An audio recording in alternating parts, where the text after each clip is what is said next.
Hi and welcome to 30 Days of Shortcuts with me, Martin Goods. Over the next 30 days we are going to look at the tips and tricks you'll need to help you get going with shortcuts.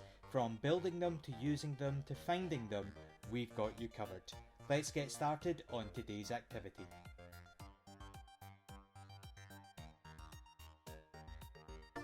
Knowing how to use a shortcut is just as important as knowing how to make a shortcut. So in this video, I'm going to give you access to 20 creative activities that you can do using shortcuts. I'll take you through how to use one of them and then you can download and have a play, because that's really what using shortcuts is all about.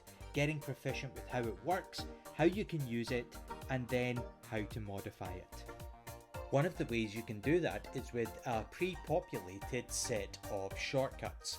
If I open my camera and scan this QR code, which I've put up in the corner here, it will take you to a box folder that you can download a PDF.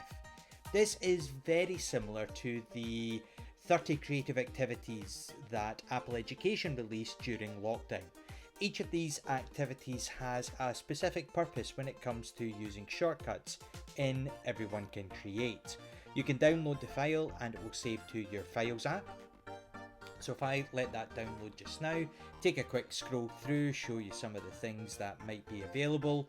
You can see I've got 20 varied activities as well as small examples of ways in which these can be used. Okay, that's downloaded into my Files app. Let's take a look. And here you can see if I tap on my Recents tab, there is my creative shortcuts.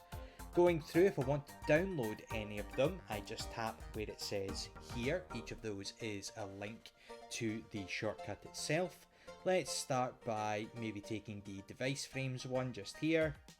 So if I tap on it, there we go. It asks me if I want to open that link, takes me to the iCloud, and because this is an untrusted shortcut, as I showed you yesterday with day one, I'm able to save this by tapping Add Untrusted Shortcut. This shortcut allows you to frame screenshots from most devices into an iPad frame similar to what's on the screen just now.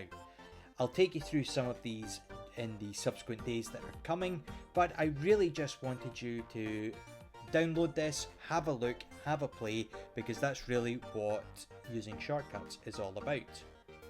And that pretty much wraps it up for day 2.